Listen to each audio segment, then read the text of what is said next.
Hey, welcome everybody. This is Justin Hitt, and I'm here at the United Club here in Chicago. And I'm going to share with you today three power plays to get the most in your business right now to supercharge results. And when I talk about results, I'm talking about profitability, I'm talking about growth, I'm talking about long-term results. Just three things you should do. I'm here with my glass of wine, here at the A-Line Club, and I was sitting back. It's a little crowded out there, so that I reserved this room so we can talk. If you want to increase profits, boost the outcome of your sales, there are nuances that you can do today to get the attention of your prospects and clients so that they will buy from you now and again and again and again, so that you can build that prosperity in your business that you deserve, that you've earned, and that you've been thinking about all your life. Now, the lighting isn't perfect, and I'm kind of on the road here, but I got a 3-hour layover. So I thought, what can I do for my mastermind members?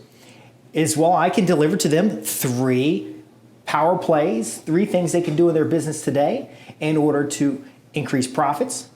Now, not just profits monetarily, but profits that include a little more personal freedom, greater opportunity in your business to do the things that you want to do. Opportunity to build the sustainability. You see the stock market going up today. You see the social unrest. You see the frustrations in the stock market. For example, the P&Es, price earnings ratios, are just way out of whack. The demand for stocks is higher than ever before. And then the government comes along and starts regulating things. And they're putting together regulations that are limiting the ability of entrepreneurs to grow their business. Like, for example, canned spam came out. Now, of course, the political parties are not impacted by that. They can send you as much crap as they want, fundraising letters, whatever. The insider trading laws, you might have seen that in the news. While the stock market is going crazy, federal congressional people, they're allowed to do what would be called insider trading if it was by anybody else. So as the market increases, if we get, which I think we're going to get, a heavy drop in the market, they can be out long before all of us get screwed. So how do we level the playing field? Well, you're doing the first part by being in business. That's the most important part. But how do we stay in business, and how do we grow the business to volume? Well, the first thing is to never discount. I'm going to give you 3 things. How many? 3. I got a 3-hour layover, 3 things. First off, never discount. When you discount your products, your customers will discount who you are. And think about it. If you went in, I had a heart spasm and ended up in the hospital.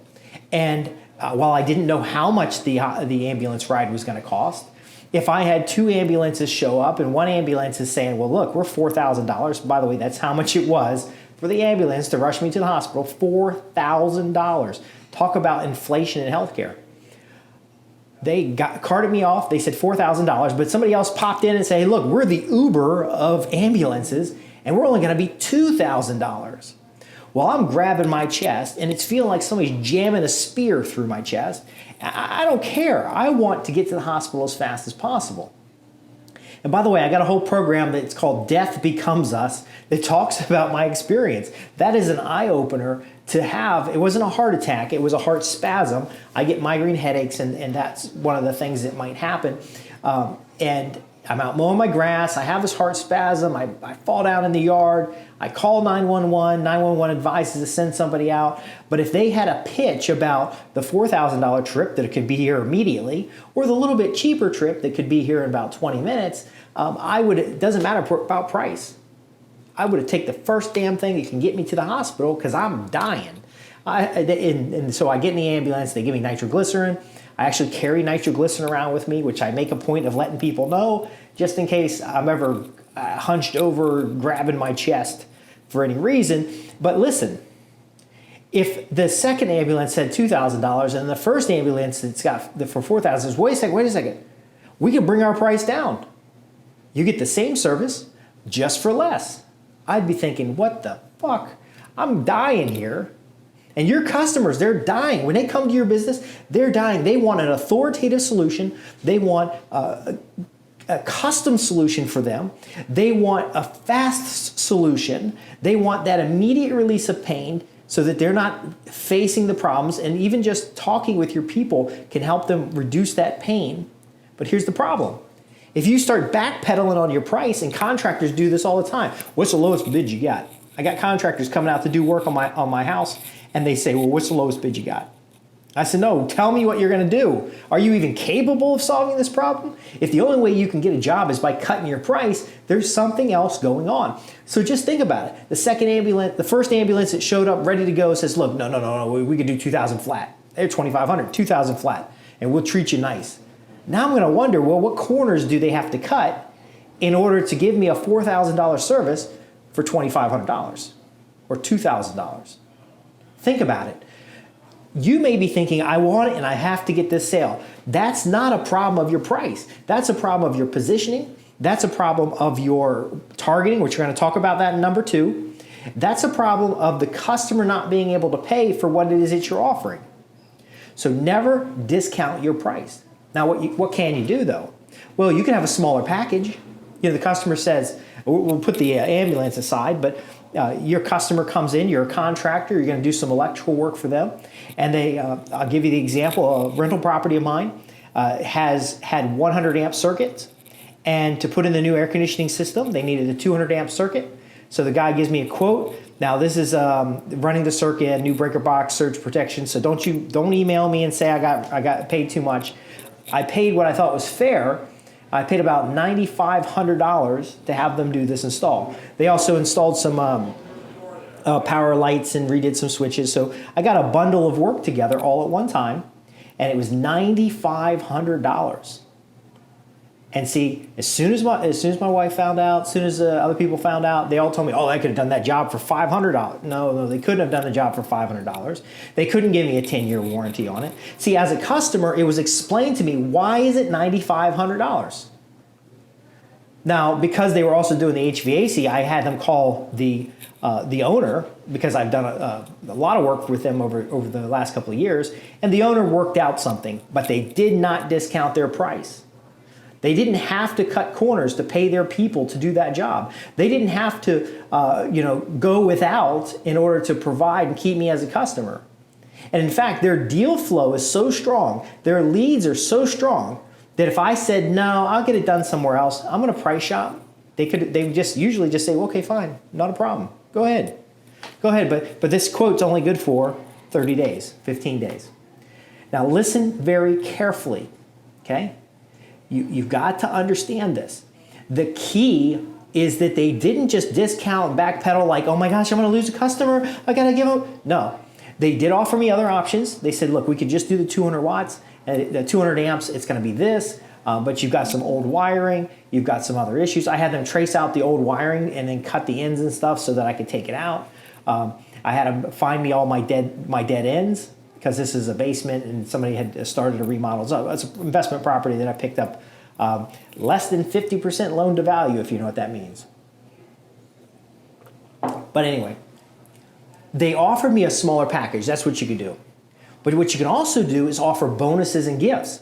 So not only did I get offered the smaller package, which I didn't take because I knew what I needed for this particular job, they also put a new light in the closet where the HVAC system was going. I got all my problems solved. Now, as a buying tip, because we talk about procurement, a buying tip is that I save up work and then bundle it together so that I can get a better price. Because if I'd have done this work piece by piece over the last couple of years, the piece by piece would have cost me more than $9,500. So I go into the deal with a discount because I'm getting a bunch of work done at once, which saves their trip costs and stuff. And when you negotiate a price, you can bring it to a certain thing. I think it was $10,500. I got about $1,000 off by negotiating a bundle, working with. We can talk about that some other time. But as a vendor, you do not discount your price. You stand firm. Now you can add a bonus. So the bonus I got, because I also had the HVAC system in, and the total ticket was $19,450. So this is a repair. You plan for this kind of stuff when you've got real estate. So I hem and hawed on my negotiation side. See, your customers, when they don't take your price right away, it's not because it's too much. It's because some of them are professional buyers. We teach procurement programs. We teach how to buy, but we also teach how to sell. So I'm using my procurement side right there. I understand what they're doing on the sales side, but I'm using my procurement strategies because I want the very best value. See, that's really what customers want. They don't want the cheapest price. They tell you that if they don't have any other characteristics in order to determine what's going on. They will tell you, oh, it's too much and him and haw. That's because they haven't heard the value. I got a 10-year warranty on the labor. The equipment that went in there had 5-year warranty on some of it, 10-year on other. They showed me all the paperwork, explained it all. But I also called the owner up and I said, hey, Tim, we do a lot of business with you. I got several properties in this area. I have you come in, I'm in your platinum program, so I bought into a higher level. That's something else you can do. You can have tiers of customers, which allows them a little bit of flexibility. And he said, look, here's what I can do for you. I ran this sales promotion for my sales guys, and we have a couple more of these cruise coupons available. And if you use this finance company that we use, I will go ahead and get you one of these cruise coupons. So when another guy showed up, he brought this package, which was intended for his sales team. So if you're saying to me, well, I don't have any bonuses to offer people, I don't have any extras to give them, I don't have any things to soften the price, free gifts creates what's called reciprocity. Well, take it from your sales team. This transaction was probably one of the largest transactions they had that month. They're only doing 2 or 3 HVAC systems. I did HVAC and a breaker box redo. So never discount. But you can offer additional value. You don't step down on your price unless you take things away, and you don't drop your price because you can always add additional value to it. Now you gotta know what things that you can offer in value and how you can offer them in order to provide to the customer what they're looking for without eating into your profit. And the number one reason you don't discount is because it does eat your profits. It costs you money to get that customer out. You're not gonna make money on every job, at least not the first job. And you're going to have that customer lifetime value built up, but if the numbers get low, which we'll talk about number 3, if the numbers get low, then you can't discount. You can't. Customers today, you can't save them by doing it for less. They will think of you as a discounter, as you must be the Walmart of the business. You're going to go for the lowest prices. That means your quality is probably not so good. And how do you get the top dollar? Well, tip number 2. This is what you got to be doing. Tip number 2 is you go after customers who have money. You choose the customers you serve. And I guarantee to you, even the poorest backwater podunk place has got affluent customers. Now, I teach electrical contractors how to pursue commercial electrical contracts, which could include state and federal government, but also affluent customers. An affluent customer might have a 3,500 square foot house, and they may have other services, they may have professional offices, they may have other things. But choosing customers with money means that you're more likely to give a price, and money, the price, is not their biggest concern. I'm in the United Airlines Club, and I had some comp coupons from my credit card, okay? And I show up at the front desk, and I don't have my comp coupons, and they turn me away. Now, they first turned me away because of my cheesecake, okay? Which I thoroughly enjoyed without going to the club. That's okay. The second time they turned me away is because they didn't have my coupons, and they said, they were hemming and hawing, and they said, well, look, it's $59 for you to spend time here. And I'm thinking to myself, a 3-hour layover, I haven't eaten, and I need a break, and I'm behind on my podcast, and this is an opportunity. $59 is nothing. And the lady at the First United Club here in Chicago, she kind of pissy about things. And she said, well, if you don't have a card. I said, look, what is it? I finally just said to her, looked her right in the eye, and I said like this. I said, what does a membership cost? What do I got to own in order to walk my ass in here and just go upstairs? And she kind of gave me this, like this look. By the way, you can sustain higher prices if you get better customer service. But long story short, she says it's a $695 yearly membership. And I thought about it because I'm in and out of airports all the time. But then that made the $59 one look better. So I walked down to Terminal B, where my flight's going to come out to go out to Greensboro. And I saw the other United Club, and I thought, well, fuck, I'm done with my cheesecake. And I walked down to the terminal, checked the flight, make sure everything's okay. It was really, really, really crowded down there, and I wouldn't have any elbow room. By the way, let's look at what we're working with here. This is the room that I'm in to do this podcast. Look at that, look at that. Oh my gosh, we'll omit the bald spot.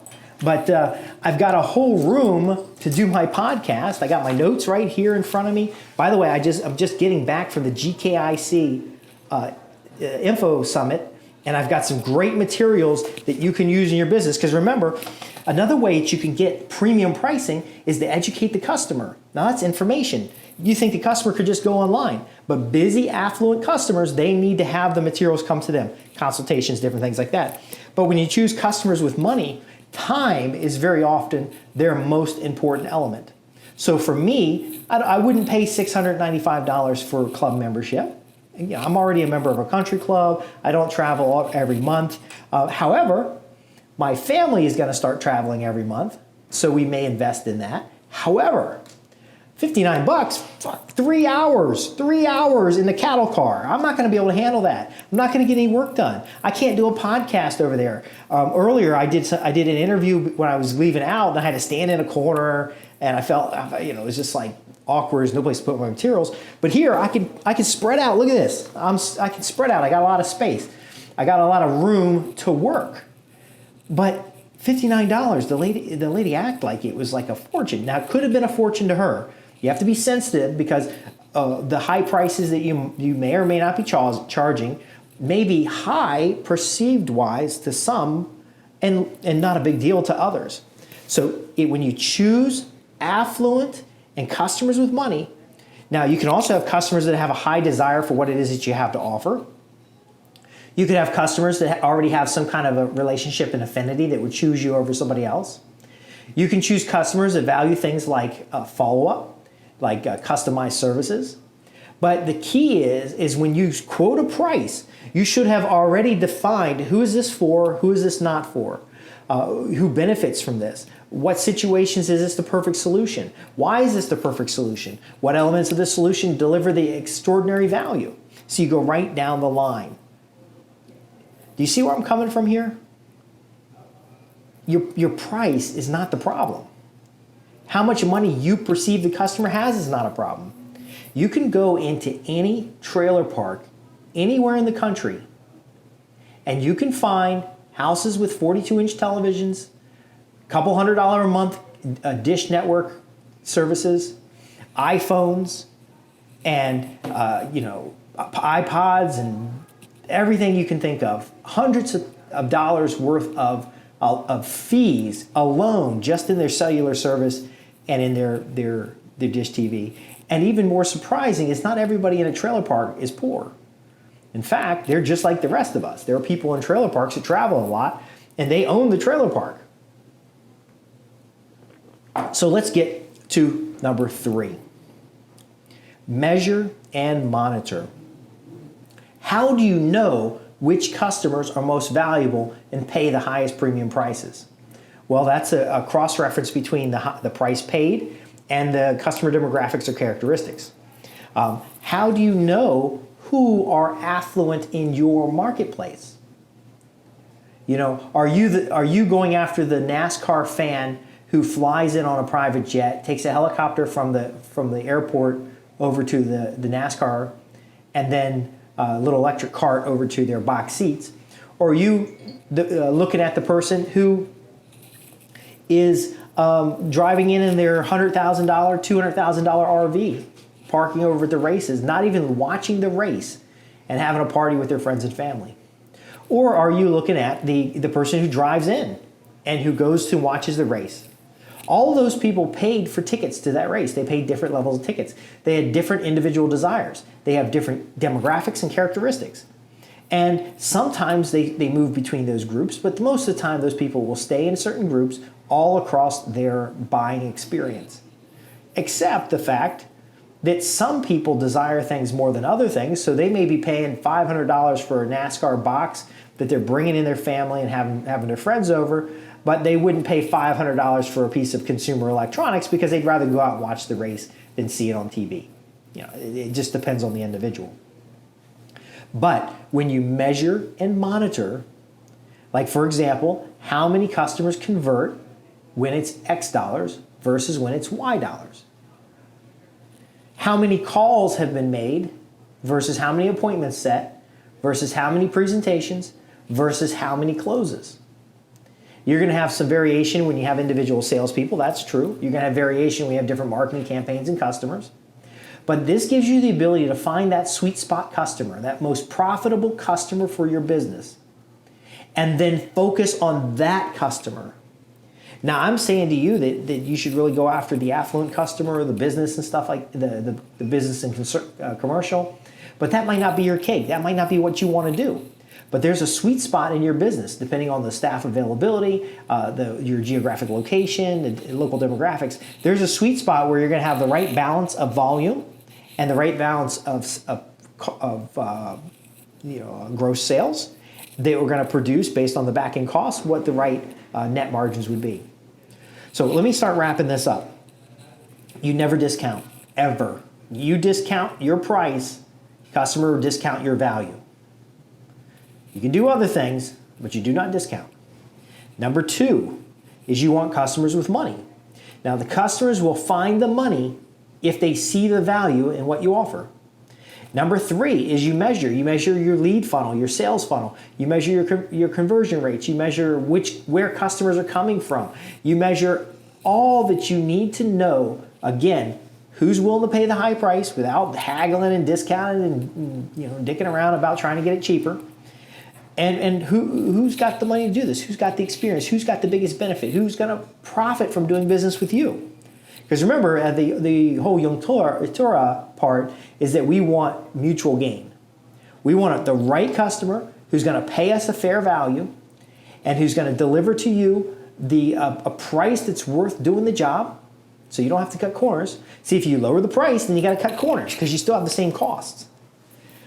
You're going to measure and monitor these things so that you can start automating it and having your staff take care of these items so that you can have your sales team not just trying to bulk up tickets on people, but to deliver a package that's perfect for that customer. So the customer, you can even involve the customer in building it so that the customer, when they get it, they just say, yes, let's get started. You can offer financing, by the way. If your price seems too high to your marketplace, you can offer financing, and that will help them get involved.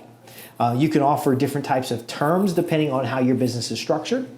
But again, if you don't have really good profitable customers, which you can measure and find them, then you won't have the influx necessary to sustain pricing.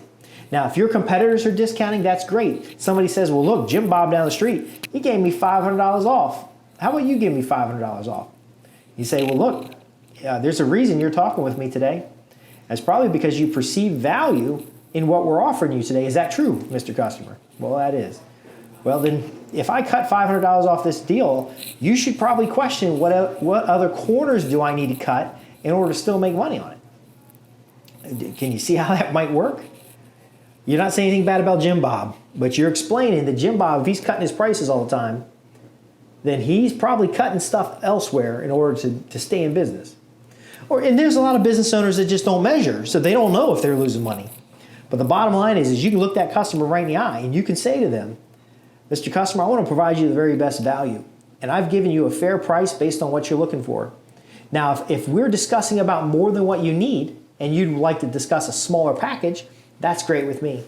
But the very best I can do for you is if you respond today, we can be sure to schedule this in the next 2 weeks. So you didn't take out price. You want to get them on the calendar faster. Now you can offer, well, we'll talk about it someplace else because my time is about up here. But the bottom line here, folks, is that the discounting hurts the relationship. You want to build a profitable relationship. You want to do the follow-up that's necessary. You want to charge a price that's fair, but high enough that you can add the extras when necessary. Also, you want to measure and monitor so you know the difference. But I'm going to wrap this up. I'm Justin Hitt here at the United Lounge off of B, where they didn't turn me down, and I happily paid the $59 to be here because I'm enjoying my wine. I'm about to have a plate of hot food that just came out. Hey, Man's got to eat. So I want to thank you very much for watching. I'm Justin Hitt, here to help you create and keep profitable customers and turn every business relationship into profits guaranteed.